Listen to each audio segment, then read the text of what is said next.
Hello, and welcome back to the Projector Stories Podcast. I am Sarah, a 1-3 emotional projector. I'm Laura. I'm a 5-1 splenic projector. And in this podcast, we basically just talk about whatever is relevant to us within the week that we are talking about it. And we both have the 1156 channel of curiosity. It's the design of the seeker, so we're always being curious, we're always storytelling, and we both have bright minds, so you never really know what's going to come out. We don't know. I listened back to the podcast after we recorded and we published, and I'm like, I didn't know that I was going to say that. So hopefully, if you are correct for us, you enjoy our conversation. Laura? Also, just like we have open G's, there's that thing. It's like we don't know where we're going with the combo either. Like there's no direction.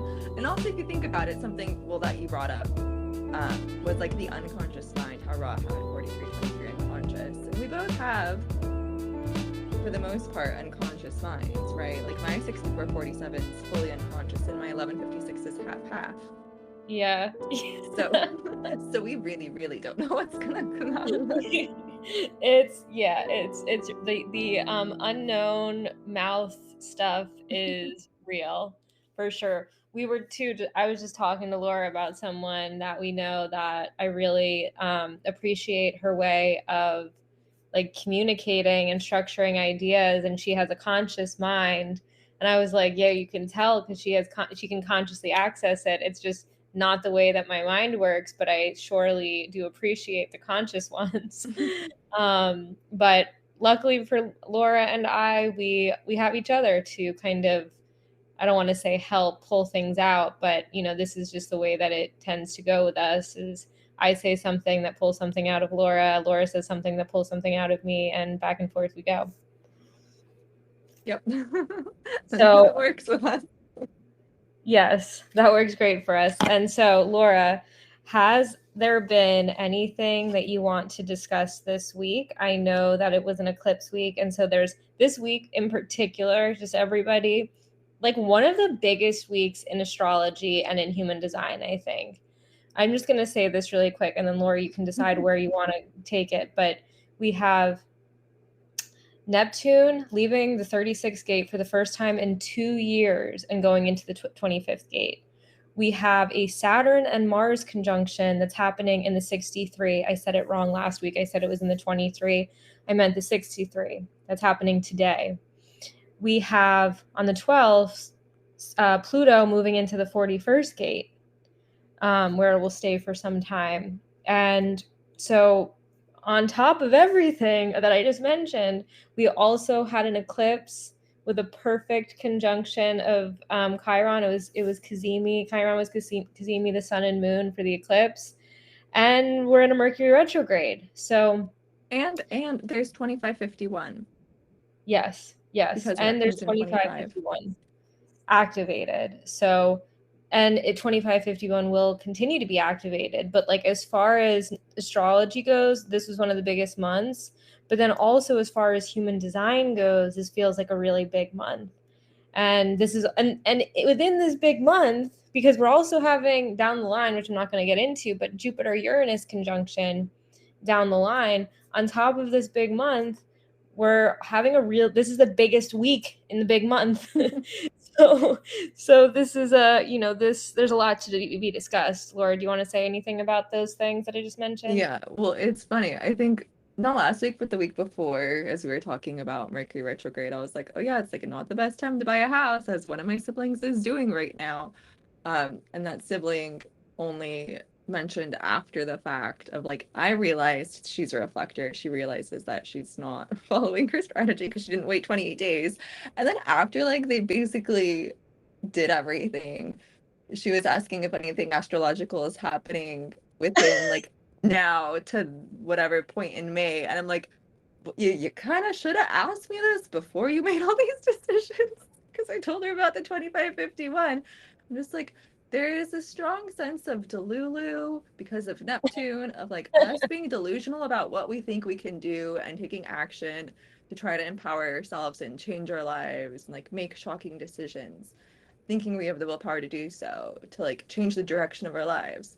But it's delusional because it's Neptune, like things aren't clear. And like that once that goes away, like the clarity will sort of maybe come a bit to the surface. I mean, like Neptune's still going to remain in 25, but we'll just realize the actions we took and how perhaps they were not in alignment with our true selves. But like everyone's prone to it. We can't turn it off, which is something you probably want to talk about, Sarah, with the 36 no longer being active. But it was just really funny how she, you know, asked. So she invited me to tell her, but she had really bad timing about it. So I thought it was Yeah. funny. Well, it's like a little late, you know, you're just like, I don't even want to tell you anymore because it's too late, you know? And I mean, yeah, totally agree. And something that I do realize is that when it is correct for us as projectors or reflectors for that matter, we are here to manifest, but only when it's correct using our strategy and authority. And so, and when the using our strategy and authority alongside the transits, alongside relationships, alongside whatever the things are that are hooking up our motors to our throat.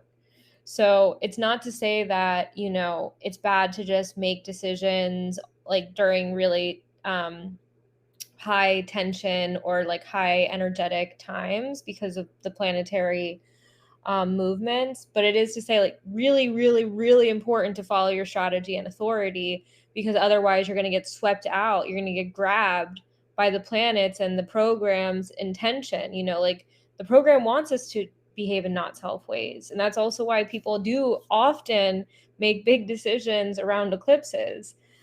Because the program has got its, you know, it's got its grips on us in a way that is just more, I think, palpable during eclipse season. Speaking of Do you want to which, say anything? speaking of Go which, ahead. my other sibling is eloping and getting married. So it's fun. It's comical when you look at it from like the astrological perspective. People are gonna be people. It's the Yeah, program's just gonna program. It is what it is. yeah. And yeah, so there's, I mean, there's like, you know, 10 different things that we could talk about between the eclipse that happened, between what the meaning of Chiron, between, you know, Neptune from the 36 to the 25. I mean, I think the Neptune transit is going to be something that I get to watch. And I am so excited because it's Neptune has been in the 30 on my personality sun. So, you know, a big important part of my chart. It's been there since 2022. And I'm like, holy Moses, like consciousness is so wild because here I am, like realizing again, like there's these moments where you really, really understand that you have no choice because with the consciousness that you're experiencing, like based on the different transits that are happening, like you don't have a choice in that. And I've had a really interesting 2 years, but um other than that, Laura, do you want to touch on anything as it relates to the eclipse? Because um this is the last eclipse. The Monday's eclipse was viewable in America, and it's the last eclipse of this particular season until we enter into October and the eclipses will be in Libra. I do. And you segue greatly talking about consciousness. But it's eclipses are funny. Like I feel like every week we say we're going to talk about it and then we just say it's eclipse week and that's it. And so I wanted us to spend time on it. So I'm excited that we're gonna now. Um, and yeah, I feel like humans are silly because like we have eclipses every 6 months. It's nothing new under the sun. Well, it really like literally it's under the sun. But they happen all the time and it's just because that this one's visible that I feel like the US has gone a little balls to the walls about it.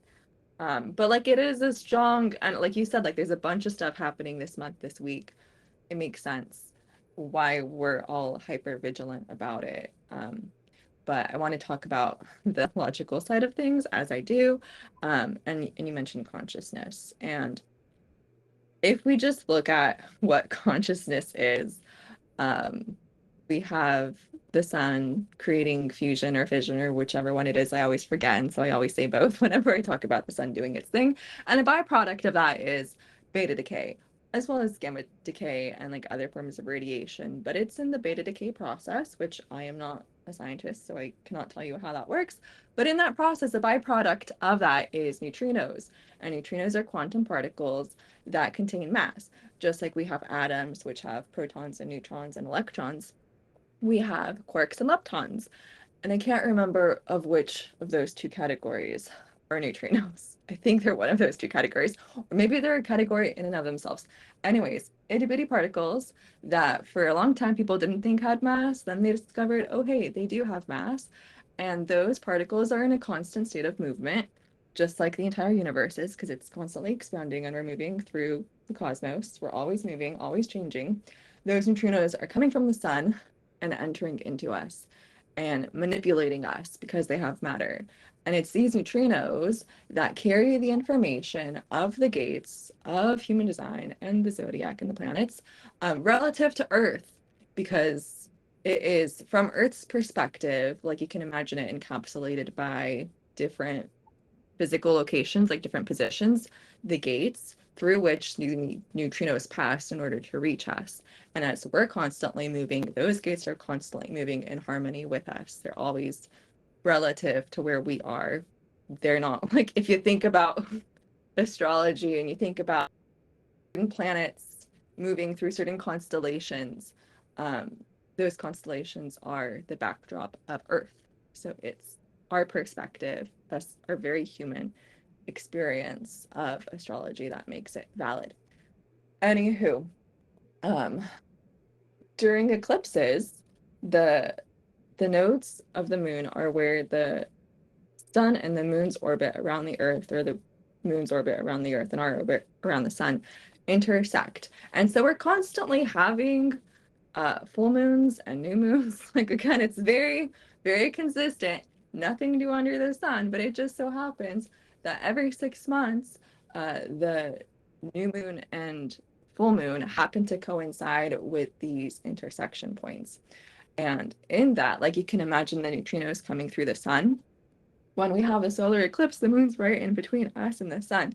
And so all those neutrinos have to pass through the moon in order to get to us. And so there's this different layer of that neutrino manipulation. Like, we can't get, I mean, I guess they can move around the moon, but if we're thinking about it in a very like logical, scientific, straight line, like from one point to another, there's a straight line and there's like no other option for it to be a squiggly line for one neutrino to get from point A to point B. We're just going to pretend it's a straight line for the sake of this argument and say that these neutrinos, in order to get to us, have to pass through the moon, whereas like we usually get them straight from the sun. And also these neutrinos go to the other planets, then come to us. And so they give us different flavors of all the different planets and the different gates in whatever which way. But for the sake of the eclipse, like, they're coming straight to us. Well, not straight to us. They can't come straight to us. They're getting manipulated by the moon. And someone posted in one of the Facebook groups that, like, on Jovian Archive, there was a thingamabob that they posted that Ross said, a thingamabob. I can't think of words. A lecture of Ross. Sarah, you shared it with me this morning. I started listening to it yesterday, and then I didn't finish it.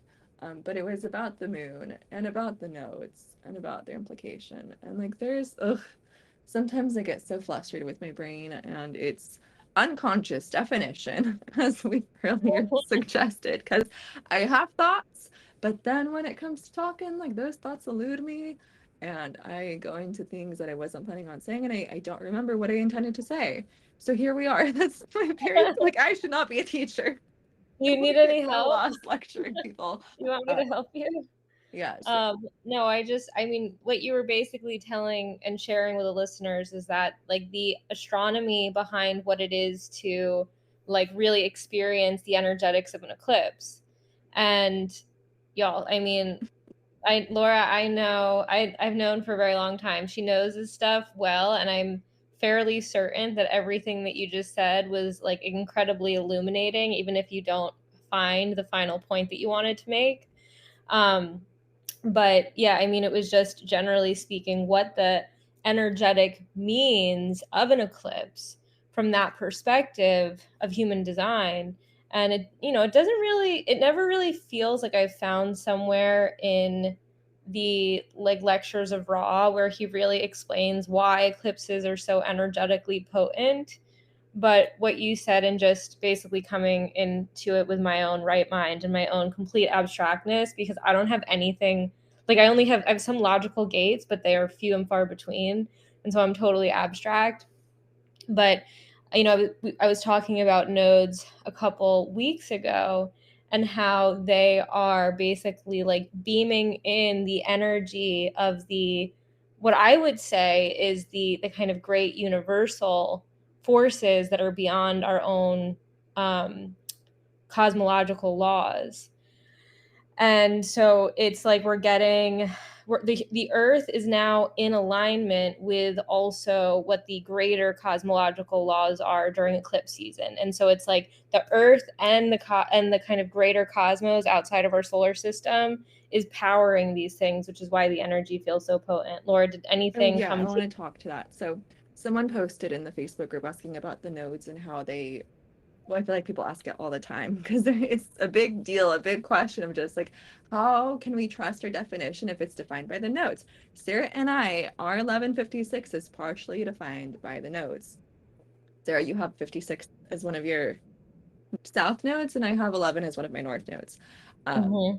And so this, like, it's a point in space, right? So this matter is not moving into another object of matter, therefore being mutated. Like the neutrinos, in order for them to have mutation, they have to interact with physical matter.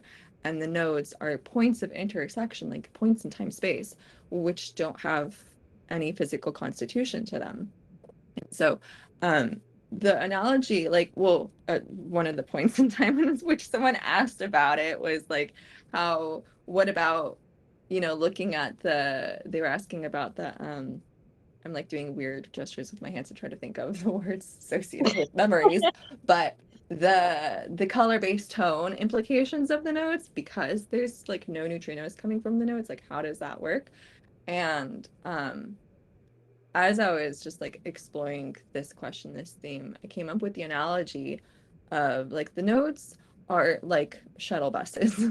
So imagine like our solar system, our sun is like our little town. And we're not just the only little town in the world. There's all these other little towns. But within our little town, like we can walk on foot from point A to point B. You don't need public transport. You can just like walk to the grocery store, walk to your home, walk to the mail office, like whatever, post office. But there's other towns that exist and people exist. Like we are the neutrinos as people, and people from other towns exist, and they can come to our little solar system. But in order for them to reach us, they have to take a bus to get to us and go to the bus stop. And so the bus stop is, and the bus lines are the nodes. They're carrying neutrino information from the beyond, from other towns, and bringing those neutrinos in, because other stars, just like our sun, are doing fusion slash fission slash whichever one it is, creating neutrinos, and those neutrinos need to get shuttle bust over here for us to interact with them. Like the sun produces 70% of our neutrinos. Jupiter, I think, produces 3%, and the rest comes from, Sarah would say, the greater cosmological universe, or whatever words it was that you said. And if we look at cosmology and what our universe biverse is, as Rob would say, we are the very temporary developmental part of a giant cosmological baby being born, but it's like not yet born. It's still in like its in utero phase. Whatever mother that's birthing this baby hasn't yet birthed the baby, because it's a just bajillion year long process. And so I think our solar system is equated to like the pineal gland, or like one pituitary gland, one of those two glands of this fetus that's gonna be born. And the purpose of our experience of being human and being on this planet is to see what self-reflected consciousness looks like, so that as the fetus develops, it will have its own form of eventually self-reflected consciousness. And human evolution is the developmental process of figuring out what that might entail. Perhaps again, it's very it's very philosophical to get down this route because it sounds like mythology. It doesn't sound like reality. Anywho, if we look at what consciousness is, it's these neutrinos being born of this physical process of radiation coming from the sun, and yet they carry so much information and implication that they affect us and our reality and how we experience life and our thoughts and just our decisions and just like everything. They affect us so profoundly. And I feel that again, there is something I wanted to say about the notes, but I went on my tangent and I forgot what it Well, was. Oh let me just boy. say one thing, and you can then take a beat to remember what it was. So, just on like a technical level too, the nodes of the moon are the 2 points in the sky where the lunar orbit crosses the solar orbit. And so, like on a very astronomical level, like this is how the points are calculated. And I just wanted to include that. I know that you may have touched on it when you first started going into it, but that was something else. And to say, we have talked about the nodes. This is a big thing. It's like a big thing for me lately, where I'm like, how could anyone think that the nodes of the moon are not deeply important imprinting agents? Because the magnetic monopole, which is what, holds us together in the illusion of our separateness from everything, where we are not separate, but we have an illusion. We're living inside of an illusion that we're separate. And with that being said, because we're not separate, the environment that we are in is just as much a part of us as the cells that are in our body, because we're not separate. It's an illusion. So to say that the nodes are not important, they are as important, or they're almost as important as the design and personality sun earth. I mean, they may be more important. I don't know, but I know they're at least that important. For like our lives and the trajectory in it. So for me, it's like we're made up of our environment, for better or for worse. And I just wanted to also include that because I've said it before. I've said it again. Said it before and I'll say it again. Like they're incredibly important. And there's all kinds of people who say that because if they make up your definition, that they're not important. It's ludicrous to me, frankly. Thank you for saying that. I brought up points in my own head, Okay. some of which are the illusion of separateness, which makes total sense. Like we are the pituitary gland of this cosmological baby that's going to be born, and we have this idea that like each human is its own self, and yet like we are just part of itty bitty microscopic teeny tiny bitty parts of this great bigger picture. And so it's so ridiculous to think of the separation between you, me, and everything in between, because it's silly, and but not just between people, but between our environment and everything that's matter and surrounds us. Because again, we are manipulating the neutrinos. The neutrinos are coming into us, and we are interacting with our environment constantly. The neutrinos move through matter just as much as they move through humans, and matter has a design as well. Inanimate objects have a design as well. Like we are so closely tied to our environment. And great, I forgot the other point. Oh, going back to that cosmological baby, and like the new nodes bringing this information from outside. Our solar system is this gland. The rest of the biverse is still part of this baby. Like so, it's not separate. Like all of what we know to exist within our multiverse, biverse, universe, however you want to phrase it, is one form. So just imagine how many other babies are out there that we can't even fathom because we can only know the limits of our own universe. So maybe black holes are part of that. But if you look at the nodes bringing this outside information in, an analogy I just thought of now is like the hypopituitary axis. Is that what it's called? No, I forgot what it's called. The No. HPO. Well, the hypothalamic, hypothalamic pituitary axis. The hypothalamus and the pituitary gland work together with all the endocrine systems of the body. And they have so many negative feedback loops to bring the endocrine systems into balance. And so the ovaries work with the pituitary gland, the thyroid works with the pituitary gland, the thymus gland, the pancreas, everything, the adrenal glands, they all work with the pituitary gland. And so it's this hub, just like we are this hub in the cosmological baby that's going to be born. And the nodes are bringing these outside hormones into the pituitary gland for it to provide information for like how the system is working. And so I'm seeing it as like the 30% of the neutrinos are coming out to help inform us and help realign us. And something that Sarah and I have often talked about is like not necessarily the energetic, but like the no choice deterministic implication of the nodes, of like how much of it is fate, how much of it is us being able to stray from the program, how much of it is the program, affecting us without any choice that we have to do otherwise. Like when I first started learning astrology, one of the first people I came across who taught it was Susan Miller. And she would say, I think it was her that she would say, like, with the eclipses, like, you can't escape fate. Fate is there. Things are going to happen that you can't control that are going to align you to certain paths. And one of her examples was like she broke a leg or something, and so she had to go to the hospital. And going to the hospital, she realized some other very, very serious health condition that she otherwise wouldn't have experienced had she not broken her leg. And so like the fate of her breaking her leg brought her into the alignment of going down a certain trajectory to fix her health. Another astrologer that I've met along my journey is, oh dear, I forgot her name, Shannon Hugman. Shannon Hugman. And she would talk about the eclipses being like a tunnel in a mountain when you're driving and going on a highway and you come across a tunnel in a mountain, like you have to go through. You can't decide to like stop and turn around and get off and exit. You have to go through that tunnel. You have to go through that mountain to get to the other side.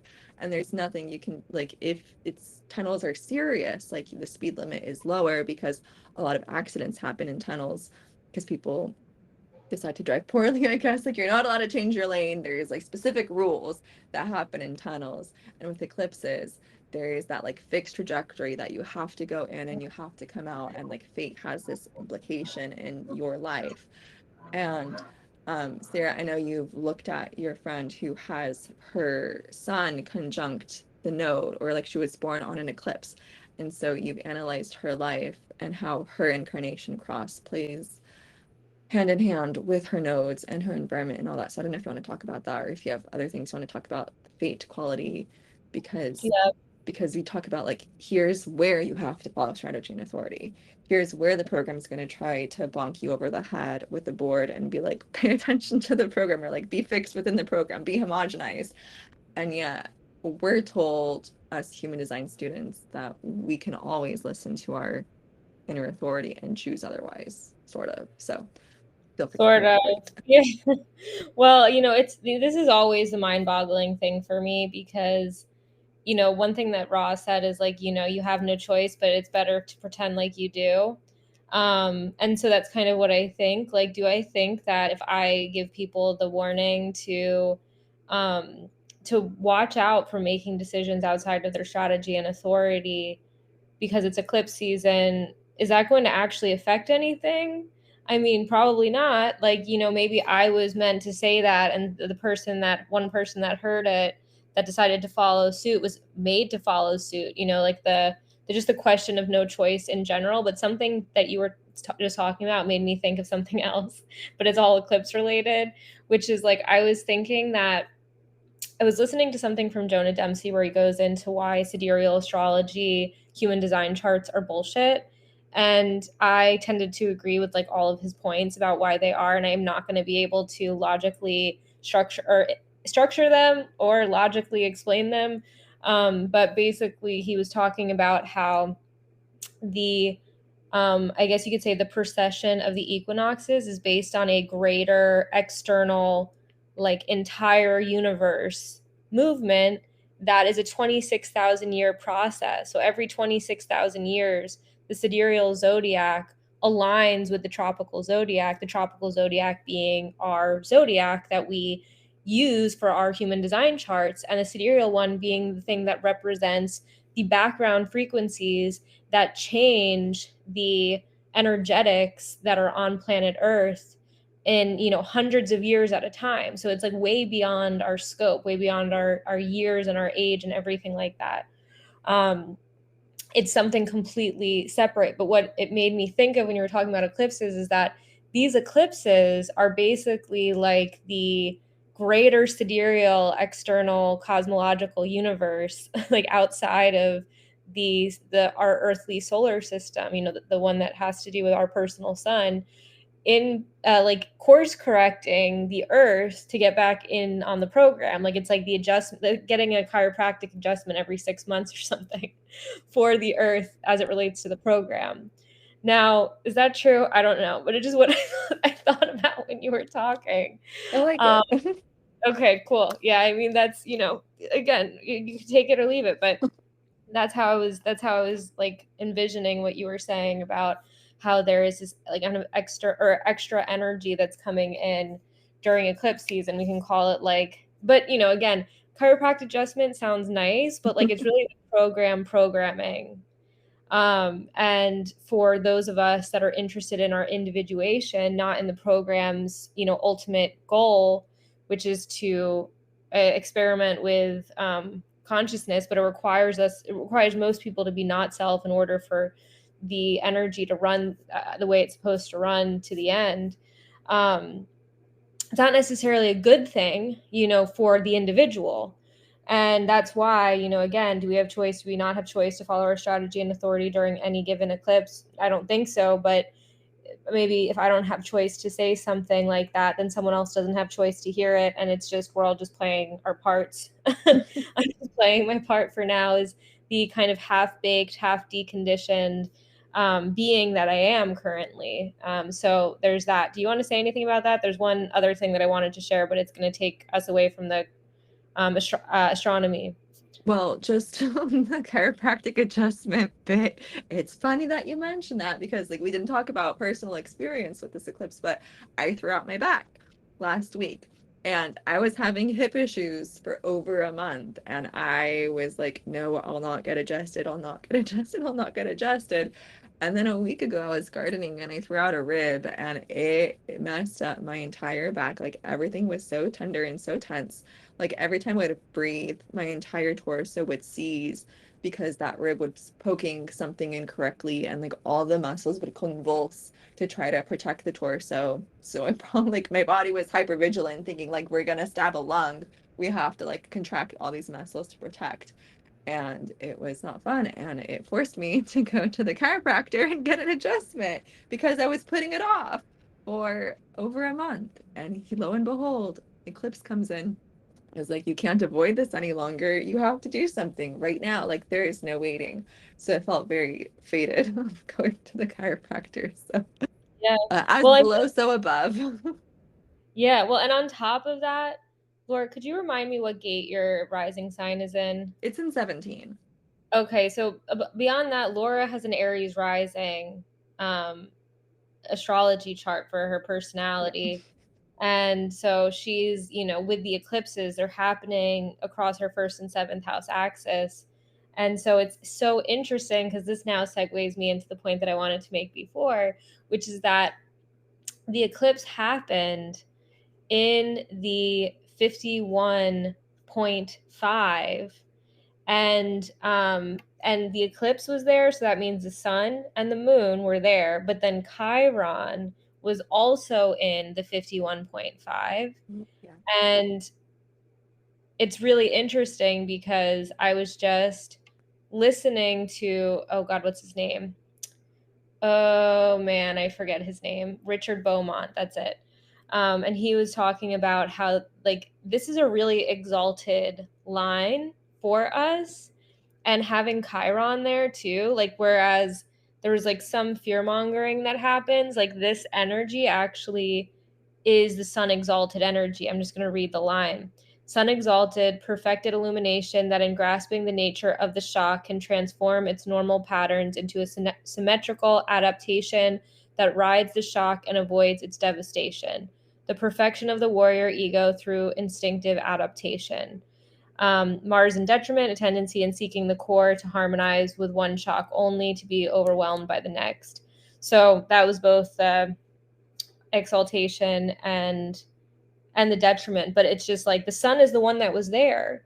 The moon was there as well, but it's like the sun was powering that fifth line, and then also Chiron there makes me think. I mean, it's very chiropractor. You know what I mean? Like, Yeah. like it doesn't get more chiropractic than Chiron, as far as the planetary bodies are concerned, or the asteroid bodies, whatever Chiron's considered these days. But there's that quality of like the shock leading to healing, right? Or some kind of greater, bigger, larger circumstance leading to something positive. Because you're able to kind of, like you said, it's a very good isomorphic representation of what's going on. Your example of your rib contracting around the shock, and then you going to the chiropractor, which you probably needed to do anyway, like you said. So yeah, I mean, all of that is just, it makes me giggle because like I love I love this shit. Astrology doesn't lie. Like, I can't believe there's people who think it's bogus. Like, hello, clearly, like, if you understand it, it makes perfect sense. It doesn't lie. It really does. And it actually, like, what I'm realizing is astrology, like you said, Laura, I want you to repeat this.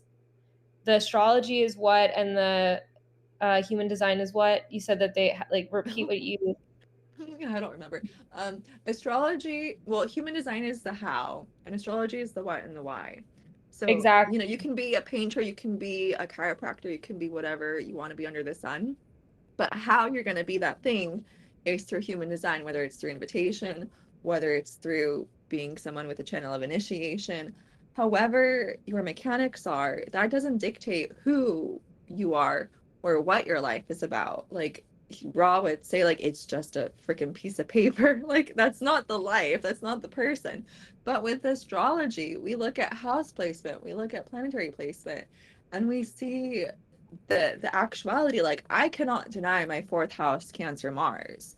I love gardening. I will, like, I was telling Sarah that my comforter has holes in it, and I was gonna collect some linen to like patch up my holes, to take care of my personal belongings. Like, you can't, with a needle and thread, you can't get more Cancer fourth house Mars than that. And so you can't deny the astrological placement, or like people who are whatever they are, like whether they're like bodybuilders or this or that, like that will show up in the astrology, but not the human design. So yeah, human design Yeah. shows the how, and astrology shows the what and the why and the where, and the rest of the who, what, where, when, why, and hows, and the whens, and the whens. And the whens, yeah, let's not forget the whens.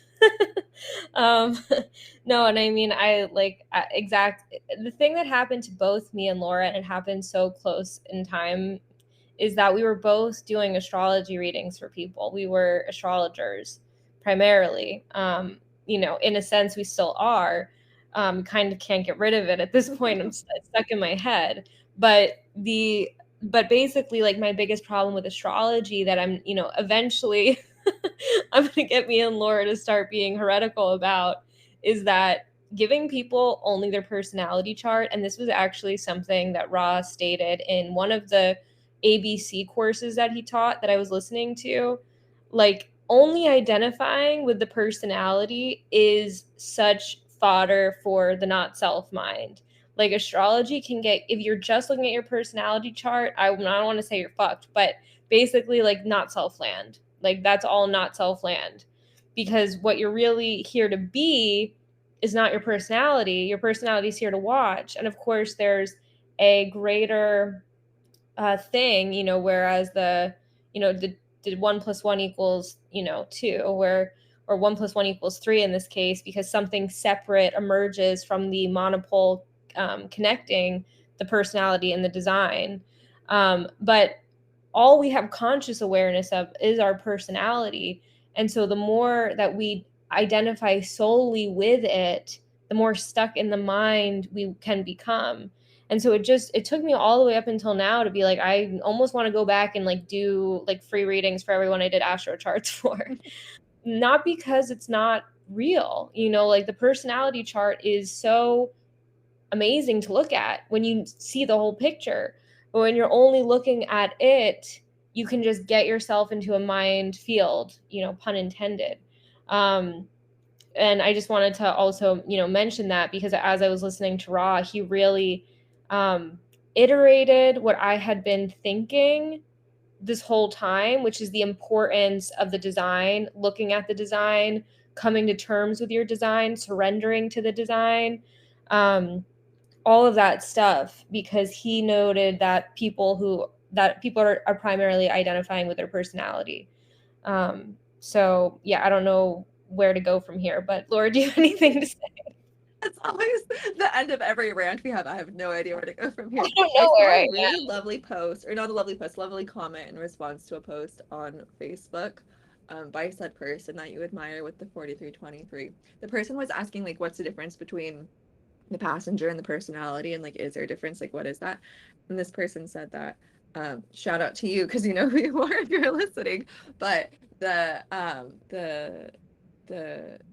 personality is like the personality of the passenger, just like the design mechanics are how the vehicle, like the description of the vehicle, like we have a vehicle and we have a passenger, and the mechanics, the human design imprint is just like how that vehicle operates, and the personality imprint is how that passenger is going to personally experience being a passenger. It's how it's going to identify with the passenger experience. Not necessarily like who is that passenger, but how it's going to identify with it. I'm paraphrasing highly and probably not doing it justice, but I really liked that comment. I was like, oh, huh, I really, really like how that was phrased. And Yeah, it stuck with me. I saw that comment as well, and I too liked it. I feel like should we call her out? Because I mean, we both really like her and everything she It's fifth line projection field for our friend Leticia. We Yes. love you. You're fantastic. You're fantastic, as the name says. But yeah, so it was that comment I saw too, and I was just like, yes, exactly, because the other thing is that the personality is the thing that gets hijacked by the not self. You know, we can get out of alignment with our body, but the consciousness of our body is going to keep running. You know, the other funny thing that Ross said actually is that it's not just that our personality like might not like our bodies because they're essentially like what he called it, which is great, so fun, was following strategy and authority is like a shotgun wedding. It's like an arranged marriage. It's like you don't know how you're going to make this thing work, but you got to do it. You know, you just have to get together. It's the way of forcing these two like things that may not like each other at all, right? Like we don't come in like, and I thought, oh, the body loves me, as in my passenger. Not necessarily true, because there's these just they're two separate things. They get pulled in. And so yeah, when he was talking about it in the ABC course, and he said strategy and authority is like a shotgun wedding. I fully understood that because it's like you're putting these two, let's say, people together that don't know how to get along, don't necessarily want to get along, and the only thing that they have to do is follow their strategy and authority in order to make the whole situation okay and work. um, and they not asking questions, not deciding, oh, this person's good looking, not good looking, you know, my personality, smart, not smart, you know, all of the stuff. So yeah, that was another little raw gem about what strategy and authority is. And it also kind of speaks to the fact that it is super difficult to follow your strategy and authority. It's not easy because all of the cells in your body are doing the little like not self dance. And so being able to do that is like, yeah, it's like this forced marriage. It's arranged marriage where they actually are going to figure out how to get along. As a reader of historical romance, particularly in which there is a lot of shotgun weddings and arranged marriages, I really like that analogy. Surprise, Me too. surprise. I really like it. Yeah. I Um, loved it. I was like, oh my God, that's so true. Because it's not like we're like, just floating along the river, peaceful, holding hands. It's no, like we've been forced together. Oy. in close proximity, yeah, it's brutal. I know. I know. Oh, it's funny though. It really, I mean, it's interesting being a dual consciousness, you know. Um, I know we're not talking about the eclipse anymore, really, but is there anything else that you wanted to touch on for the eclipse that we didn't get to? Um, I don't think so. I feel like pedantic Laura is like, we didn't talk about Mercury retrograde in logical detail, but that would be No, another we can talk about. No, I heavy was about to topic be. to get into. Not heavy, but just like heavy logically. So we don't have to today. But no, is there anything else you want to talk about with the eclipse? Well, I kind of want to not about the eclipse. I do kind of want to talk about Mercury retrograde though, and I do kind of want to talk about the 36, my own experience of the 36, and then I also want to talk about. I want to talk about all the things that I mentioned in the beginning, basically, which is it's not as personal as usual, but like I said, this is a fucking big ass week. So I'd like to just touch on the things, and I would love to hear your pedanticness as far as Mercury retrograde is concerned, because we are in the midst of Mercury retrograde, and I have a thing or two to say about it as well as I get older and more aware, and my brain is working properly because I'm in the correct environment, eating food the right way. I've had more understanding of what Mercury retrograde is, but I would love, Laura, if you can kind of just explain your version of it. Yeah. Before I forget, because I probably will, knowing me in my mind and the sieve that it is, something on my agenda to talk about is Jonah Dempsey. So if we forget and there's time at the end, just put it out Okay. there so we don't forget. But Mercury retrograde. So my astrological take on it, to compare the astrological to the human design take, is like if you look at the zodiac belt and it being physical places in the sky, Mercury goes over some degrees, and then during Mercury retrograde, okay, so we have the sun in the center, and then we have different orbits of the different planets around the center, which is the sun, and Mercury is between the Earth and the sun, and when we are physically closest to Mercury, Mercury is smack dab between us and the sun, just like a new moon. And during that time, because of Mercury's relative speed and our speed and the sun's not speed, the sun being a solid location for the most part in terms of everyone's orbits, Mercury appears to go backwards through the night sky. So it's this false perception that Mercury is traipsing backwards through the zodiac belt before stationing and then going back forwards again. And so it will go over degrees 3 times, forwards once, then retrograde backwards and forwards again. But as I was doing some studies for Mercury retrograde, I looked at the mythology of it, and Mercury is astrologically the planet of intellect and thought and communication, and it is Mercury and Hermes. Hermes is the Roman, Greek, whatever, which one is which. I think we use the Roman names. So I guess Hermes is the Greek name of said planet. And Homer, I think, wrote an ode to Hermes. Was it Homer? Some person back in the day wrote a poem, an ode to Hermes, and talked about Hermes's life. Hermes also being Mercury. And I share it because it's rather comical to like look at it, how the mythology of this poem can reflect upon our highly human and highly adult serious experiences of what happens when Mercury goes retrograde. So Mercury was born, can't remember his parents, Saturn, and was it Saturn? I don't know who his parents were. I forget. I used to know. And right out of the crib, he was a trickster, and like he was a newborn babe on his day of birth. He's like, I'm gonna go have some fun. And he left his crib and went exploring. And he found, I don't know if it was a flock of sheep or a flock of cows. I guess it's a herd of cows. I think it was a flock of sheep. And he decided to steal them just to play a trick on the farmer who owned said herd or flock. And so he goes and he somehow convinces all the sheep, we're going to stick with sheep, to follow him by walking backwards away from such meadow and like luring them away from their home. Does so, and then he's hanging out with his sheep, and he decides to create a musical instrument just for the fun of it. And so he creates a lyre, and he's just hanging out.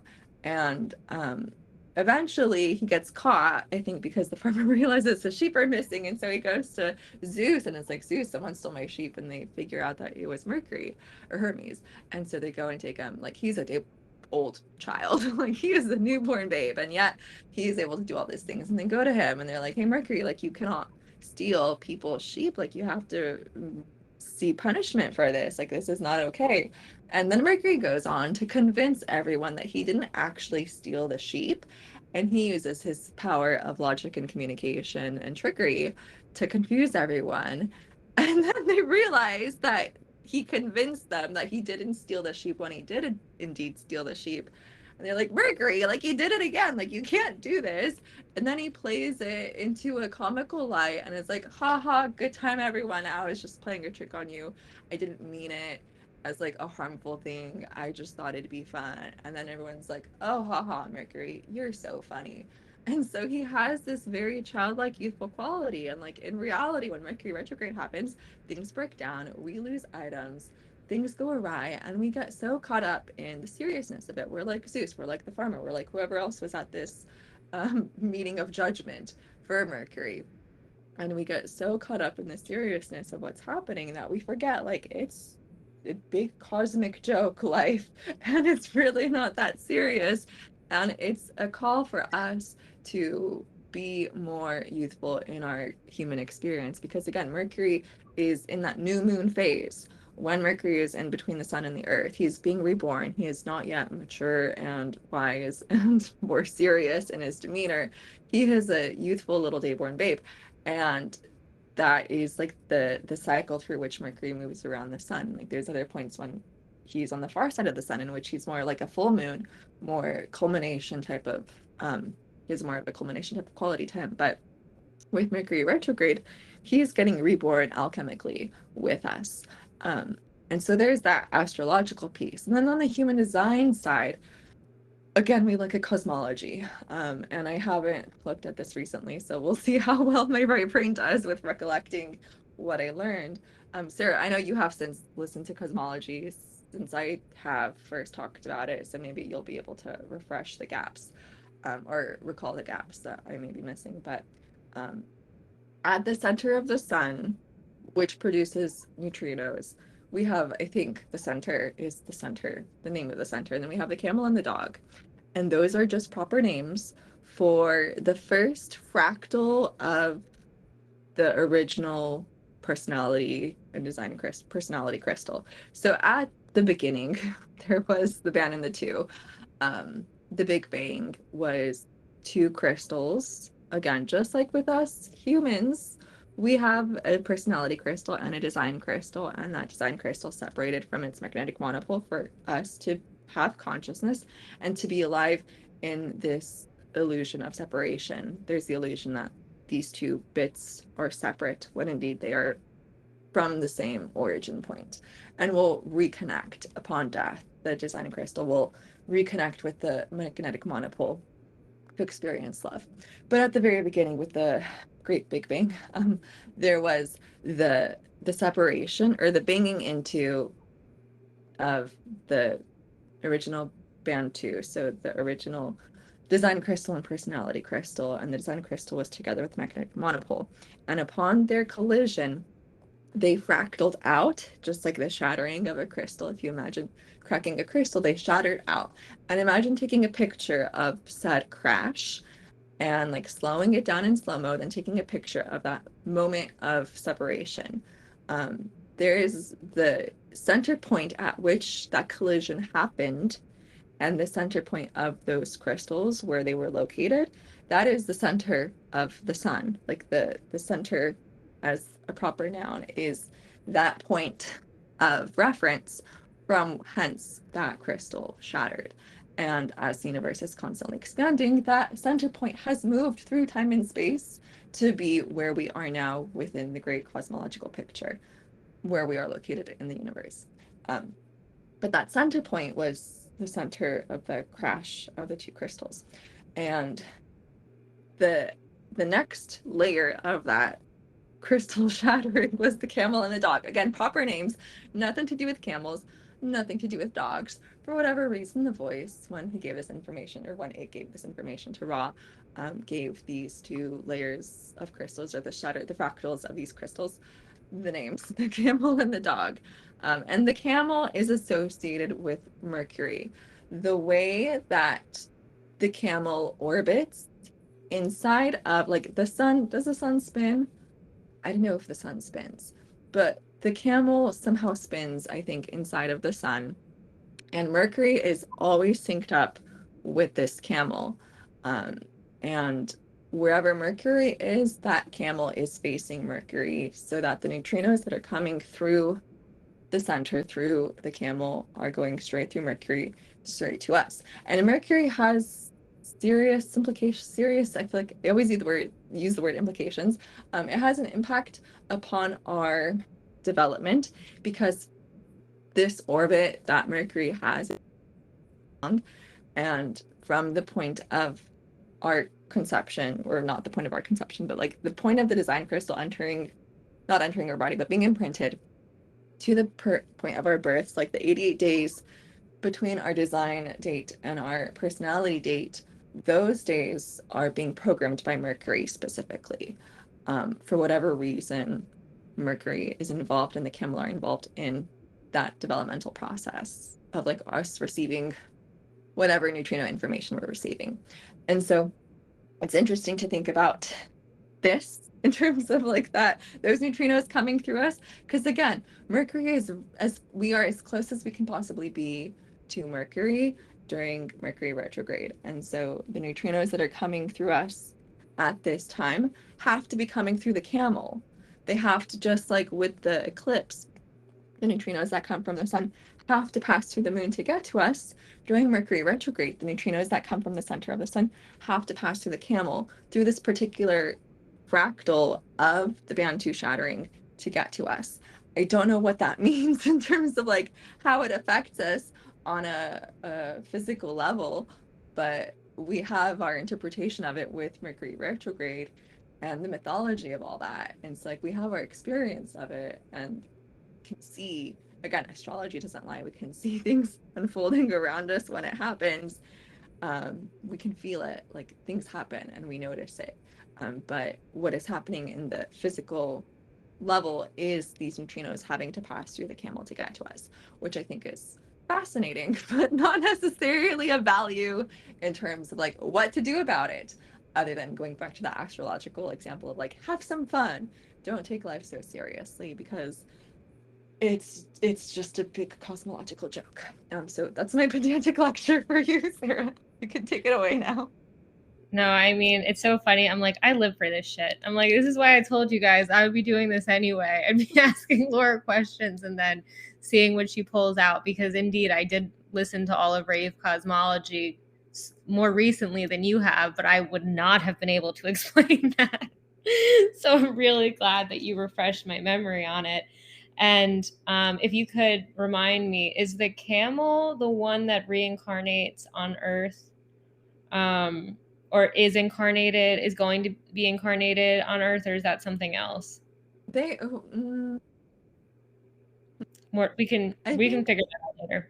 The next level of the fractal are the four corners, which are represented by four stars. Well, one is Jupiter, so Sirius, Jupiter, Alcyone, and Dubhe. I think it's Dubhe. Yeah. Sirius incarnated in 1991. I think actually the camel was incarnate during World War II. Okay, yeah, that's right. 1939 to 1943. I don't remember the exact years, but I'm pretty sure that was the camel, when the camel was incarnate. I think they all incarnate. They incarnate at some points in time. Like, it can be a leaf, it can be a bacteria, it can be, well, not a leaf, a tree, or a blade of grass, or a bacteria. It doesn't have to be a human or a tree or anything substantial. or that life doesn't have to be very long, but those things do incarnate. That just reminded me, oh, thank God, I love that, of the fact that Ra was saying that when the camel incarnates, it's like we are put back into our absolute, like, just like angry, violent, like killer monkey energetic when we don't have that programming available to us because it's on Earth and it's not, programming us like it usually does. And so much of Mercury has to do with like the value of intellect, right? Because the mind, for lack of better ways to phrase this, the mind is in part responsible for like our civility. And that's not to say that civility is always the right thing, right? Or that the mind should be making decisions for our life.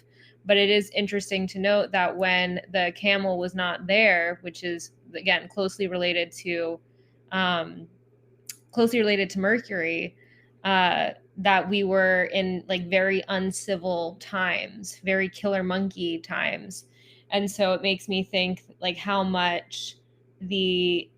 valuable, we know how valuable the intellect is, the mind is, when it's not making decisions for us. And so that is just another like little interesting tidbit that I was thinking. And then just on like practical and experiential terms with Mercury, what I have realized over time with Mercury is not that everything that we do gets messed up during Mercury retrograde and we have to revisit it. It's that we don't have the full story on something during when Mercury's in its retrograde shadow. And then we're given the opportunity to have new perspective gained over a situation or many situations, or, whatever the thing is, during the time where Mercury's going over the same degrees. Now, I don't know how that relates to human design, but that is how I see it, because I said to you guys last week, my decision to stop putting myself in an environment that wasn't correct for me happened on the first day of Mercury retrograde. And I had been in that environment for, during the pre-retrograde shadow, when Mercury is covering the degrees that it will repeat over the first time. And so, yeah, I mean, just to say that's how I've been seeing it show up for me, is like I get new perspective. I get a larger perspective for my mind on situations or situation, on top of, some of the like silly little stuff that Laura was talking about, as Mercury is a trickster. The mind's kind of a trickster too.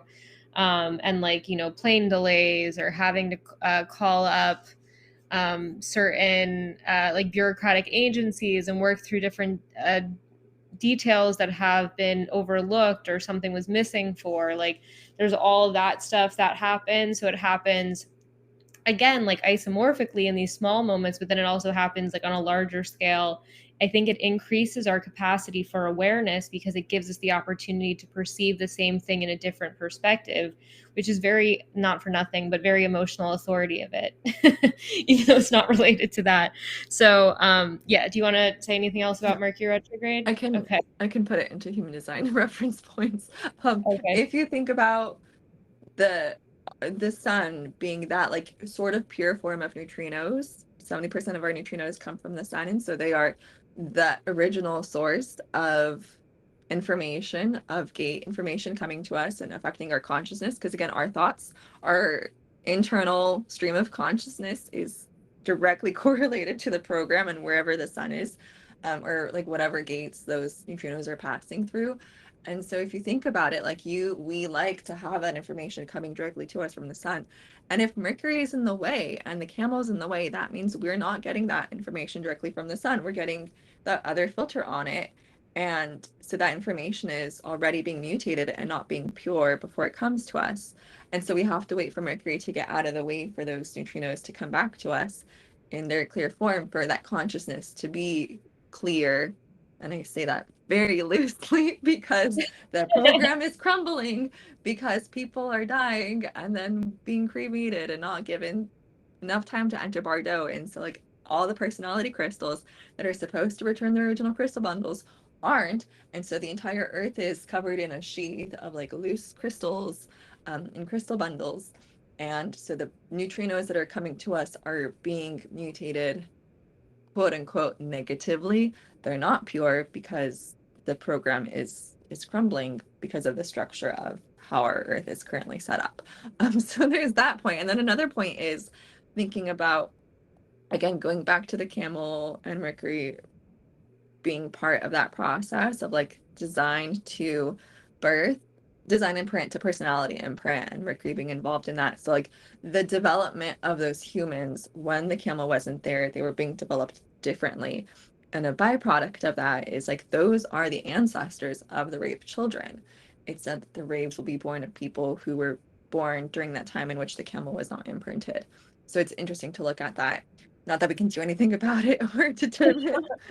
I guess like if you know when your ancestors, your grandparents or great grandparents or whatever were born, you can analyze that. But that's not to say that like those children will definitely be raves.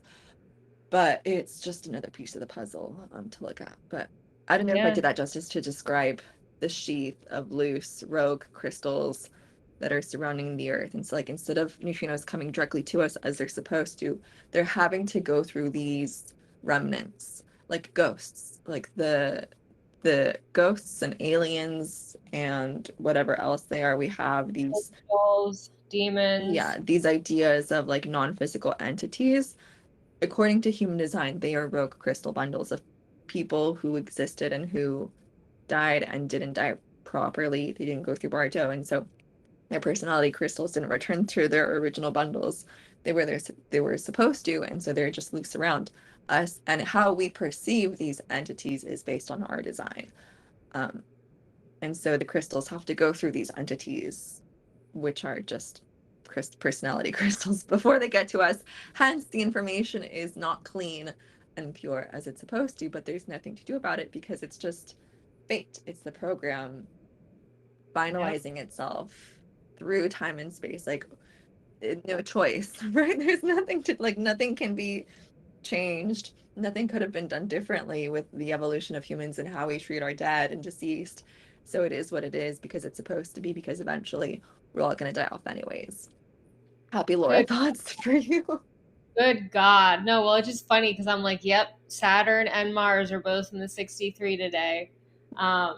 This is the kind of conversation that's gonna blow people's fucking minds because we're getting so deep into the things and you know, it's not like we're answering questions here. It's more like we're fascinated by how this stuff works and we're curious as to kind of like how to put it all together in a way that feels coherent. But Laura, yeah, totally well said on I mean, you know, this is a different discussion. It is something that we can talk about at length, likely within rave cosmology. He does have this whole, you know, this whole talk about these rogue crystal bundles, and it's a whole other avenue that we could, you know, in theory go down. So yeah, that's Mercury, everybody, and that's all of the things that, you know, I can't think of anything else that we missed we could possibly say about Mercury other than the fact that, like I said, experientially, I've seen some like silly little Mercury things happen here or there. But you know what to do. Again, I find it really illuminating when Mercury goes retrograde, and I don't have it natally retrograde. So it's not like that's something that I would be more, I guess you could say, resonant to. But yeah, so are we good on, we're good on the Mercury retrograde? Yeah. Okay. So the other thing that I wanted to say, and there's like 10 different, there's a few other things that I wanted to say, but one thing I wanted to say that just reminded me with what you were talking about is there's this new show on Netflix called Three Body Problem. And it's about basically another planetary body that has life on it, and the planetary bodies that have life on it is like such a chaotic life because the planet in question is orbiting continuously around 3 different suns. Basically, it's getting volleyed around, which is like a physics issue in general, but I can't get into all the details because I don't know them, but it's a show. And one of the interesting things that was on it, and this is related to human design, is they are talking about, and I guess the reason I wanted to touch on this was because we were talking about civility. The aliens are heading to Earth because their solar system where they live is no longer habitable for them, but it's going to take them 400 years to make it from where they are to where we are, but there is communication that's possible. And the aliens are talking to the humans explaining to them that humans lie because we're able to hide our intentions behind our words, right? And the aliens that are talking get really perturbed about this because that's not how they work. They don't have the capacity to lie. They just basically read each other's thoughts. And so the aliens end up kind of deciding that the human population is not really worthy of dealing with if they have to deal with bad faith, which is lying in general. But it made me think about the raves, because the raves, I think, are not going to be, there's going to be no capacity for lying because they're going to be able to just access the internal environment of the other person. And so I just was struck when I was watching this by how similarly these aliens sounded like they were raves, which makes me think that like collectively, like people are starting to pick up on the fact that like there's this like, something is changing underneath the surface. But as someone who's listening to, who like loves learning about astronomy and astrology, of course, and human design, the cosmology of human design, this was just like one of those things that show up again as these like instances of how like everything is everything. That's not related to anything that I wanted to say planetarily, except just kind of a long tangent kind of connected them. Now, the other thing that I wanted to touch on, and Laura, do you want to say anything about that? I know it's kind of like... At first, I wasn't sure if it was fiction or if it was like Discovery Channel type of thing until you said aliens. I'm like, okay, fiction. Yeah, exactly. Life form. I was like, is it bacteria? What is it? It's like, oh, yeah. Okay. Yeah, no, I mean, it's, I would give it a solid 7.5 as far as series are concerned. But I just loved that because I was thinking about how uncivil it is to like be capable of hiding your intentions from people, and how that's not going to be something that there's even any capacity for, and that in the rave, and that on the and with the switch of the background frequency as well, people are going to be a lot less interested in pretense, because the only thing that is going to be concerning everyone is existential correctness in the now. So it's like, even if we're humans and we're dealing with this this new background frequency, we may still have the capacity to lie, but there may be less of a impetus to do so because we want to be more correct as ourselves in the moment. And you can't be necessarily correct if your intentions are hidden. So that's like stuff that the not self mind does. Anyway, I want to say quickly, it makes me think of, what I want to say makes me think of the joke on The Office of Michael to Toby being like, why are you the way that you are? It's really interesting to think about why we are the way that we are, like the human evolution journey of getting from Neanderthals or whatever we were to here today now, the evolution of the body graph, giving us the capacity to lie with the development of the emotional center. And that's been part of our evolution, and that's part of what is going, the realizing of this, and then the crumbling of it, like you said, with the rave not being able to lie, perhaps the honesty that will be there as like this evolutionary journey of humans and our morality to a certain extent, because lying is a piece of morality, and the trajectory of us and how that is where we're eventually going, again with that cosmological baby or child. The trajectory is to go to a place where we cannot lie, hopefully eventually, maybe not for better or for worse, but for whatever it is. So yeah, it's interesting to think about evolution in that sense.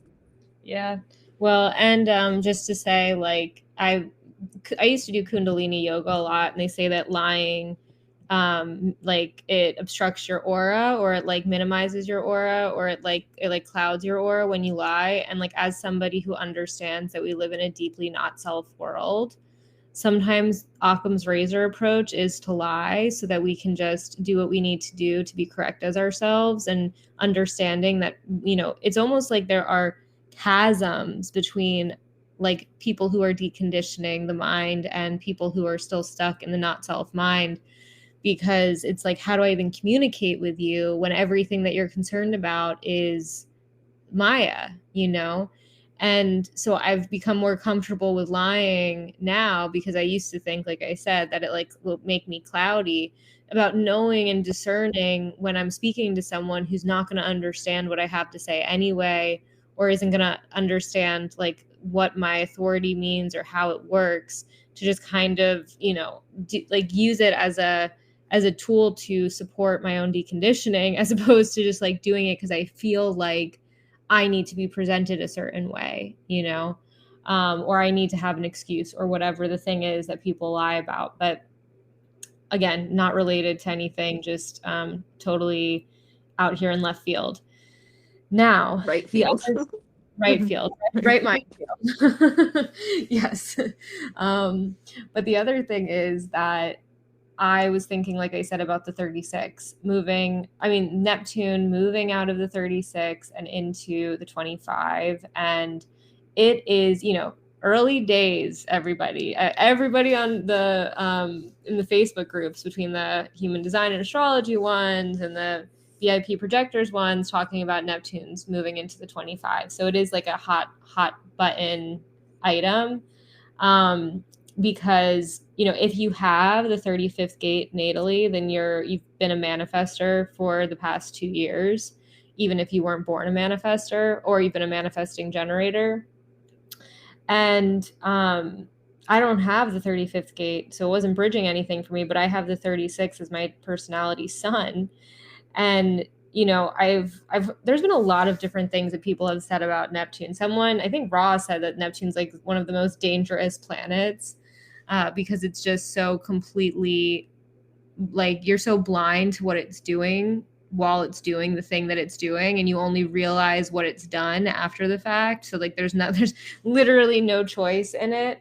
But I can say rather definitively for me with this Neptune transit that like I've had a real dissolving of myself, and like what it means to be myself, and my values, and the things that I want, and the way that I move in the world, since Neptune was in the 22nd. This is when my IBS became like a real problem that I was aware of for me. And I said to Laura, I was like, my stomach has been feeling great today. Now, I'm not going to say that, you know, correlation does not equal causation, but you know, this is the 36th gate is a solar plexus gate. It's a really intense solar plexus gate, nonetheless. It may be one of the most intense solar plexus gates because it's an angry channel that it's connected to, because it's a manifesting channel when the 35 is there. And so there's a lot of manifesting emotional anger for that that channel. And then when you just have the 36, there's a lot of like anger, I think, emotional anger that we can just kind of feel into when it's defined as a collective, right? As a collective experience. And so I'm really looking forward to some more solidity and also just clarity. And I feel that a lot already. So I'm excited about Neptune moving into the 25, although now everybody that has the 51 is going to have their little time to shine with this transit and seeing what it does. Or anyone who has the 25th gate. You're going to also see what it feels like to have Neptune on top of a really important, you know, a part of your definition, an important part of your definition. So more to come on that, because that's so new and so early that it's not something that I want to like dig into. But Laura, is there anything that you want to touch on? Yeah, well, I don't have the 35 or the 36, so it was kind of this what's the word, like isolated energy that I didn't necessarily take personally. But before Neptune was in 36, Neptune was in 22, and I have gate 12. And so that gave me emotional definition, which I'm not emotionally defined. And I really, really felt that, because that was around the time that I began my deconditioning journey or came across human design, and I would feel the emotional spikes and lows. And it's like you because I started with that energy, I didn't know what it was like to be aware of myself. Because I always thought I was an emotional person because I have a 12th house Pisces moon. And so I wasn't able to like have that logical analyzing of myself, of like being aware of myself without that transit until it stopped. And so it's really interesting for the first chunk of my deconditioning to be impacted by this false sense, this conditioned sense of emotionality when it wasn't actually a part of me. And yet I was so subject to it because it would impact my life, it would impact my moods and the things that I was doing. And perhaps it was more of a manifester or trying to be a manifester. I don't necessarily remember that piece, but the emotional definition for sure. Like for sure, for sure. So with this transit, like I haven't had the emotional definition affecting me. Like Sarah has her own emotional definition, but it impacted her in that conjunction way. Um, but yeah, it's crazy. Like when you look at long-term transits, how heavy they can be because they're so long, and you get caught into the patterns of thinking, okay, this is who you are, and you don't realize Mm-hmm. it until it's not there anymore. And you're like, oh, that wasn't who I was. That was just temporary. And now I can like take a deep breath and like look at, okay, who am I now? Because the planets are doing something else now. Like you can't turn them off. Who am I Right. now with myself in combination with the transits? Yes, yes. And that's why, because like I was saying to Laura, the consciousness is wild, this trip of consciousness. Because before Neptune went into the 20, I'm sorry, yeah, the 36th gate, I had similar to Laura, I have the 12 and I had the 22 defined by it as well. And so there was this period of manifesting, and like I manifested my way right out of a relationship and a job and an apartment and everything when that was active. And then from there forward, it's been like since the 36 has been defined, it has just been a completely, just kind of hallucinogenic like experience of consciousness. I'm like, okay, I guess this is who I am now, right? Like Laura was saying, having a wide open G doesn't necessarily make it any less the word illusory. So it's like I have a wide open G already. Do I not have a consistent identity? And then the thing that frames me, right, the thing that frames my life has been under a Neptunian influence. And so my life has been so Neptunian for the past 2 years.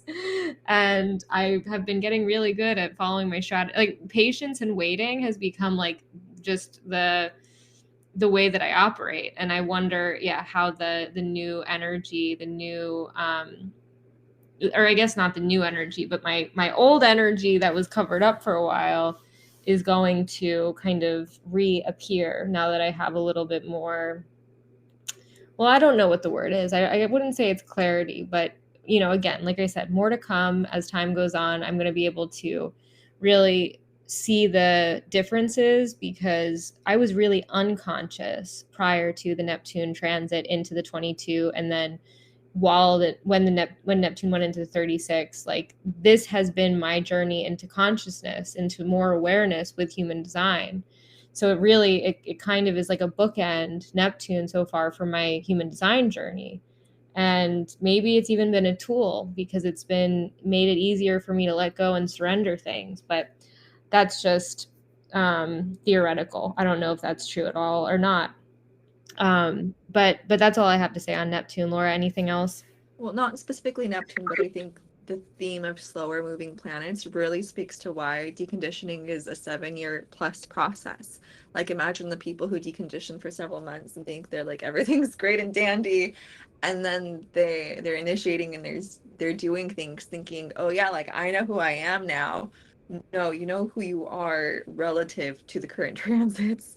And when they change, like when planets like Pluto finally moves out of a transit after 3 years plus, then you can see a different flavor of who you are and see how that who you thought you were during that time wasn't actually who you were. I feel like again, consciousness, it's like who you think you think you think you think you are. The the current position of the planets and the neutrinos that we're receiving, this input highly affects that, like this thought of consciousness. And so, yeah, if we're deconditioning, we have to do it relative to now and to what is influencing us now, not just transits, but also like solar returns and Saturn returns and everything else, to see that who you think you are is like really, really not who you are. Really Yeah. not, because it's always subjective to everything that's around it.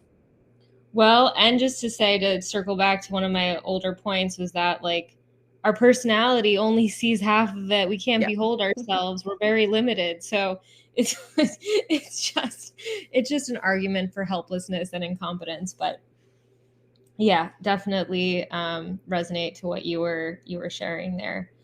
The other thing, just while, and this is not how it's always gonna be, guys. With the astrology talk, I hope that it really is illuminating for those of you that are listening, though, because this is just so fascinating. And this, like I said, is such a big week, like such a big transitional week for the planets and the gates and things like that. That I felt like it would just be stupid to not talk about it personally. Like, if I'd be like, I don't know why I wouldn't. The other thing is the Pluto transit from the 60th gate into the 41st gate that's happening on the 12th, which is in just 2 days. And then Mercury, sorry to go back to Mercury, but Mercury is going to be Cazimi. So Laura was talking about the rebirth of Mercury. Mercury will be Cazimi, the sun, as well, this week. So yeah, we have quite a few different major things. And the 41st gate is the gate of the start codon. It's the only start codon, and it is the gate that begins the rave new year. So as soon as the sun goes into the 41.1, the rave new year is begun, which is different than their Gregorian calendar's new year. And so just interesting to think about all of the implications that we're going to be looking at with Pluto in the 41 for, I don't know how long it's going to stay there. I know it's going to retrograde back, but then it's going to go in for good. But we've had one taste of it, I think, for a brief amount of time, and now this is going to be a longer taste of it, I think. Or is it? Okay, I'm going to have to come back on that, because I know that Pluto's going retrograde in May, so I don't know how long it really will be, but it is going to be at least a nibble. So, pay attention to what I'm paying attention to is, that's one of my defined channels. So I'm like, dude, do I get out of this ever? It's defined by Saturn in my chart. And I'm actually looking forward to the Plutonian transformation of my natal Saturn. I wonder what that's going to look like for me. But Laura, do you want to say anything about that? No, I mean, it's a slow transit, so we have plenty of time to watch it and see what we're going to be talking, again, similar to Neptune, I'm going to be processing what happened while it was in the 36 for a long time moving forward. And then, the Saturn-Mars conjunction today, which I personally was like, this isn't going to be pleasant. Not necessarily a pleasant couple of planets, but, surprise, surprise. I mean, it is in the head. So it makes sense that we're, having these kind of highly, highly mindy conversations about the nature of the astrological and, human design cosmological perspective. But Laura, did you want to say anything about the Saturn-Mars conjunction? No, I mean, I think it's self-evident, and like I had some trouble in the beginning, but for the most part, my brain's been like decent this week, so I'm happy with it. I don't know if that's because of Saturn Mars, but I feel like most weeks I just get so lost in whatever I'm trying to say, and I lose the point. And I feel like I've been pretty okay with getting to the points. So I'm liking it. I'm liking it. I'm liking it for you. I'm liking it for me. I'm liking it for our listeners. I'll So say no 63 is my design Earth, for those of you who don't know my chart. So it's sort of that conjunction. Yeah, it is sort of a conjunction. So that's interesting. I mean, and it's in a defined center for you because you have a defined head. Yeah. So N63 is logical, which you have an abstract. Maybe that's why I was like, let's be logical today. And the logic is working for me. Let's be the most logical we have ever been, period. no, I'm like super happy with all the stuff that we discussed, because I re-listen to these sometimes to pull quotes, sometimes because I'm just like, I have no idea what I'm saying, but there's like so much stuff that's just good for like from a learning perspective in this, that makes me feel like this is like very potent and valuable information. So thank you, 63, I think, perhaps. All right, so that's everything. I mean, Well, that's really everything there's for still this Jonah week. Dempsey. Oh yes, thank God you remembered. I know, I What think were it's you? a 63. There's still Jonah Dempsey. It's short, it's brief. So Sarah, you shared with me one of his videos on projectors, and he talked a decent amount about self-projected projectors versus mental projectors, of which neither of us are.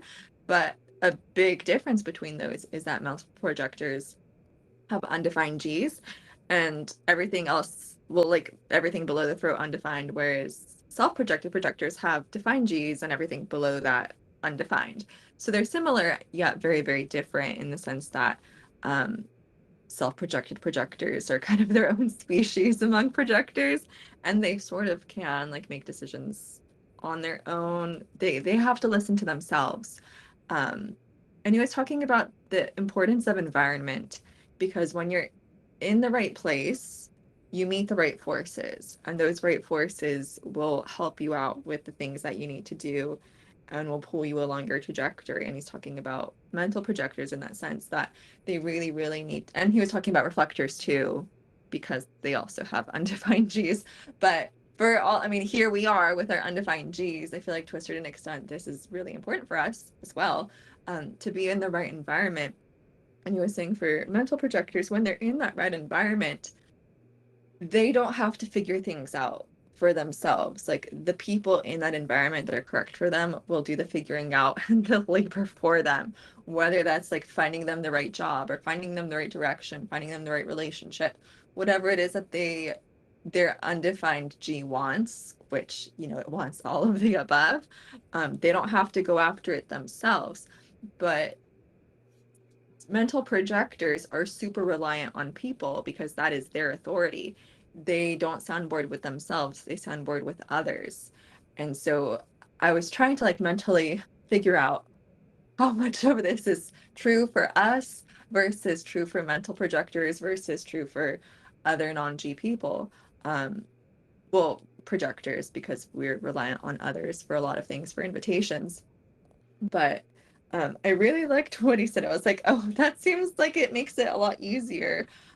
Instead of you trying to figure out yourself when you're not self-mind, trying to figure out what's the correct direction for me, what job do I do, what place do I locate myself to, like where do I find a home? When you're in the right environment and with the right people, with the right fractal, like they do it for you. You outsource them. They find you the apartment. They find you the job. They find you the relationship. They match you up with whatever else it is that you need. And it just really puts the hammer to the nail of just like how much it hurts to be in the wrong environment, to be with the wrong fractal, well, to not be with the fractal, to be with the wrong people that are not of your fractal, because they are not doing those things for you. You're not, Yeah.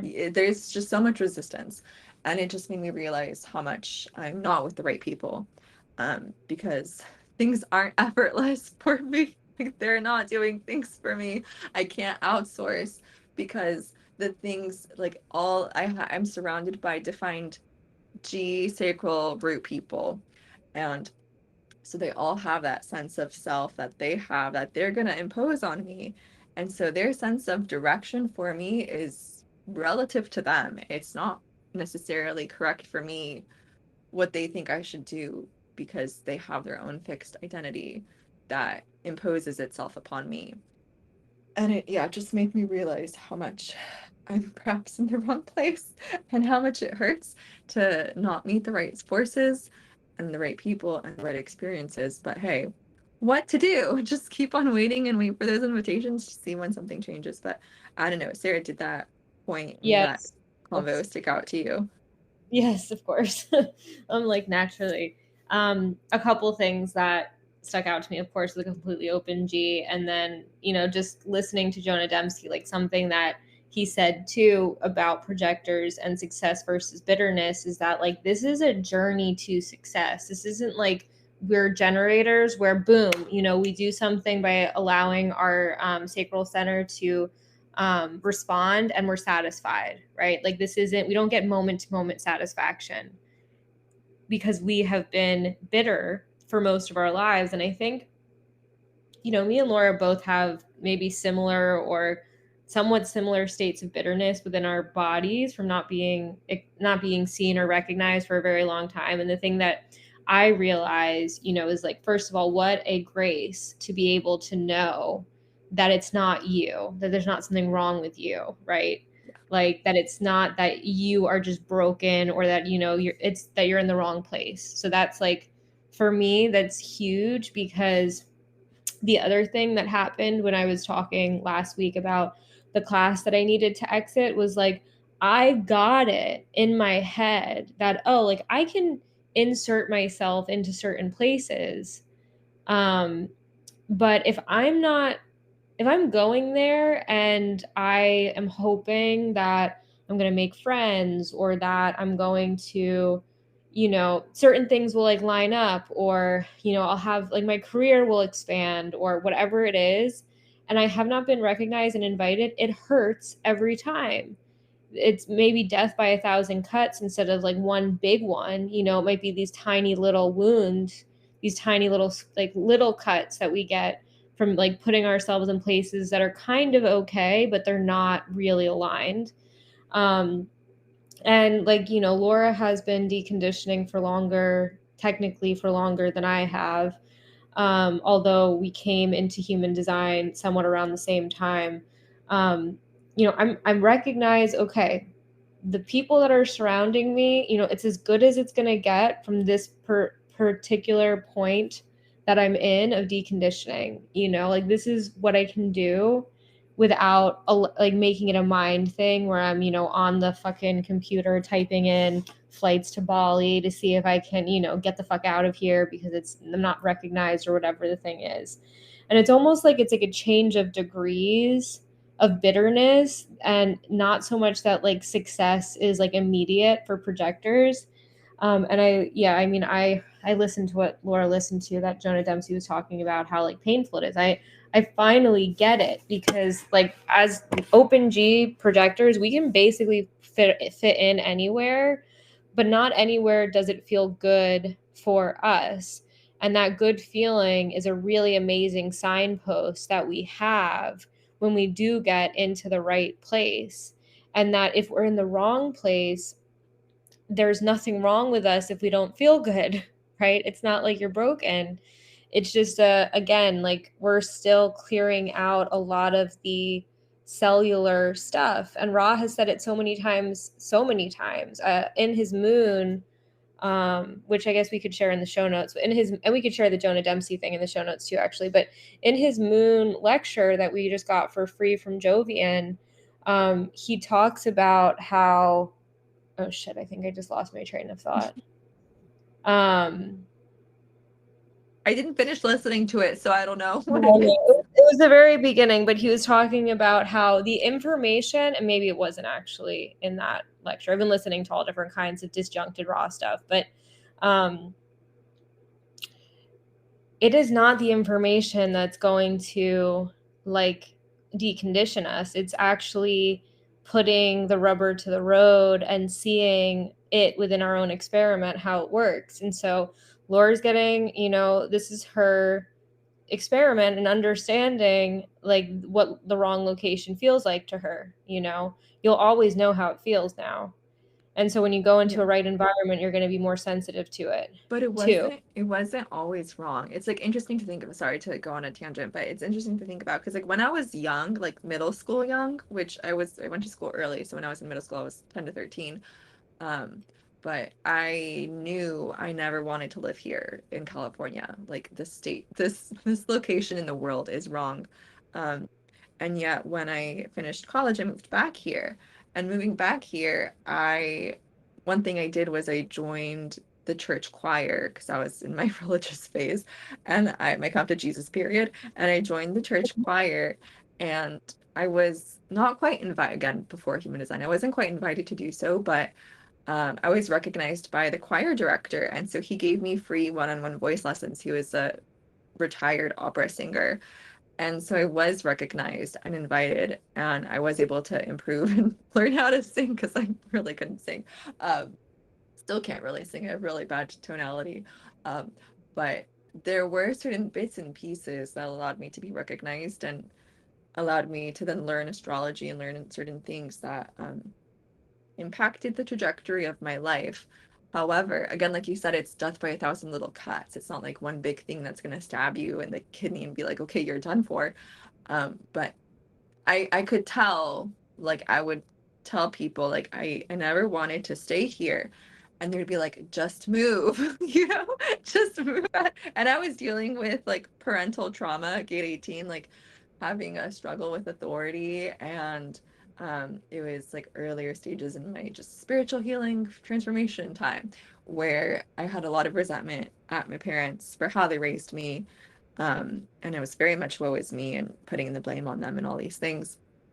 Um, and I knew back then, like my spleen knew, like, no, you're supposed to stay here and work through it. Like you can't just escape and, just escape the trauma and leave it in the past and then just think you're gonna like the whole of avoiding emotion. No, so solar plexus, avoiding truth and confrontation.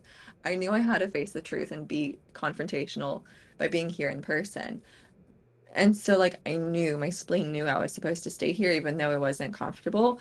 But then that changed over time because things aren't necessarily constant. Again, we're constantly evolving and moving through the cosmos. Um, and eventually that faded. And so it's interesting to see, like, I don't think it can pinpoint at what point this no longer became the correct environment with incorrect forces, but it did. And it's perhaps again that conditioned G sensation of before my form was okay with the identity that I took on being here. And as I've learned human design and become more myself or whatever it is, that sense of self no longer fits into the mold that is represented here of like who I Yeah. could be. So anyways, it's interesting to be aware of it and to watch it. Oh, Yeah. sorry, tangent. No, I mean, I fully and completely understand. And like you just mentioned, it's like this point in space time that you were at when it was correct is not the same point in space time that you're at right now. So it's like, Yeah. it's not for the defined G, or I'm sorry, the undefined G, so much about like if I go back to this particular apartment that I had when I was 25, then like that's the right place for me. Like you'll go back there and it's completely wrong, even if it was right in the past. And so it's a sensitivity. It's like a princess and the pea kind of thing. Like we're really sensitive to the wrong environment. And for so long, and me and Laura both have the 12.3, which can be very self-hating. But for so long, I was blaming myself for not being good enough, not being recognized, not being like needing to, if I was having a bad time or a rough time in a specific environment, like there was something within me that was lacking, some inferiority complex, right? That I have, again, because probably the 6.1, but it's like the um the bottom line is just that we can realize at least that there's nothing wrong with us, that we are in the wrong environment. And the only thing that's going to change that is the fact that something else funny that Ross said is like he was joking about religious people praying to God. He's like, that doesn't do anything. Like you can pray to the planets because they're going to move. Like they're going to move. So it's like the planetary motion will change things, when and how and all of that stuff. It's a matter of your own conscious awareness shifting and your deconditioning and, again, the mutative potential that you have inherently or not. And I mean, just to say, like the tribal energy of your gate 37, which is where the moon is for you, is super sticky. It's a very sticky energy, and that doesn't mean that it's wrong. It's just to say that like that's part of the way that you filter your own consciousness is through this tribalness. So maybe, like you said, there was something correct there for you when it was correct. Um, and yeah, I don't know where the next place is going to be for me. I don't know how the next place is going to be for Laura. You know, I'm staying at family's house, and I'd say that they recognize me to like, one of them recognizes me at like a 78 to 80% level, and then the other one probably just, you know, he's a generator, so he doesn't really care. He's not really like into the same stuff that I'm into, although he will ask me questions like, oh, what's a good show to watch? Or, you know, he'll ask me for help with certain things that he knows that I can look through and help with. Probably because of my 3041 and my 1156. But it's like, I know that this isn't the height of recognition. You know, like I haven't peaked in my ability to be recognized correctly here, but I have no idea where I'm going next either, and I don't know when it's going to change. So we're in a holding pattern, you know, and emotional projectors, but projectors generally are supposed to really be good at patience and waiting. So yeah, I really did like that talk about Jonah Dempsey, because he really he pointed out what Laura was talking about with the G, but then also he pointed out something just about the nature of bitterness that really helped me understand what I was going through, because I have many successes all the time, but it doesn't wash away the intense state of bitterness that I have within me, because I haven't hit that kind of the straw that broke the camel's back point, where I'm still mostly I'm still mostly vibrating. The cells in my body are vibrating still to what's not me. They're still being affected by my thoughts. You know, my mind is still trying to make decisions for me, and in a lot of cases it's still working, you know, and doing so. So yeah, I mean, I don't really think that I said anything there that that that I can prove or disprove, but I just wanted to kind of touch on what you're talking about, because it's, yeah, I mean, there's also the something that was said in the projectors group, or I'm sorry, it was practical human design group. It was a raw quote about how expectations, like failed expectations, put scars in your spirit. And to speak on the open G, it's like when I had an expectation for what I thought like the class was going to be like, and that's not what it turned out to be. Like it was kind of painful, you know, and it was, you know, a small tiny little pain. It wasn't anything crazy, but I realized that like it's no more, like I'm not putting myself through these types of things where I'm inserting myself places where I haven't been fully, like, you know, where I don't feel like I can connect because I'm on the wrong fractal. um but anyway, we have talked a lot. Laura, I want to let you say a few things before we end, if there's anything else you want to touch on. Yeah, just something that's getting pulled out from what you were saying with the long-term success and bitterness is that, like, as projectors, we can be so desperate for recognition to the Yeah. point where it eats at us alive. Like, the desperation we get when we are denied recognition, it causes us to latch on to those tiny morsels of itty-bitty success. Like, offering your uncle Hooker a show to watch. It's like not who you're supposed to be recognized for, but those little itty bitty bits feel like they're filling that deep void in us of like, we're here to be recognized, and it hurts so much when we're not. And again, like what you said about the grace of knowing that there is nothing wrong with you being in the wrong environment is like so potent and so great. And then same with not being recognized. Like there's nothing wrong with you. It's just like you are just around the wrong forces.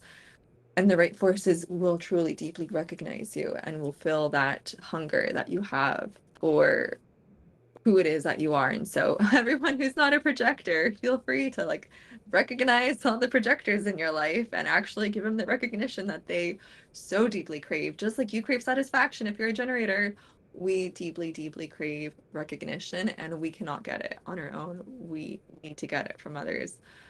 And it's just the crux. But it feels so good when it's there. But Yeah. what Yeah. can you do? Yeah. Well, That's our title. Like, what can you do for this week? oh my God, there was so much. This is super dense, but yeah, agreed. You know, reach out to the projectors in your life, And I mean, again, it's like the not self, like you were saying, it's just going to jump on all of the miniature moments of recognition. Um, and that's not, that's not the real deal. It's not what gets you closer to success. That's what keeps you in bitterness, is when you're like half recognized. And I just wanted to use this as a moment of opportunity to say I'm really grateful for this podcast, because me and I feel like I recognize Laura, and I feel like Laura recognizes me, and it's one of my favorite conversations that I have throughout the week. And so if anyone's listening, like, this is, we're still working through some of the kinks, obviously. Was It's gonna that be really. vain? Am I basically telling everyone to like us and like make us feel better about ourselves? No, no, no, no. I mean, it's just you're being real and vulnerable about how much it sucks to be in a world where most generators are frustrated, but they're living in the mental plane, and so they have no way of even looking or asking for guidance. And it's fair. It's honest and it's real, and this is actually how the world is. It's not the idealized version of human design when everyone's living according to their own authority. So yeah, no, I mean, it's not vain. It's just, me saying this feels like on the right track, as opposed to trying to suck down morsels of whatever shitty recognition that you could possibly find. So I'm grateful for this, where I can see you and you can see me, and maybe some other people who are listening recognize this too. So thank you if you listen. All right, Laura. This was long but hearty. Like there is good chunks of meat Super in hard. here. Oh yeah, big time, big time, big time. It was a very good episode. Yeah, if you guys would like to, if you aren't already, follow us on Instagram at Projector Stories. You can find us on Facebook at the Projector Stories Podcast. You can find us on YouTube at the Projector Stories Podcast.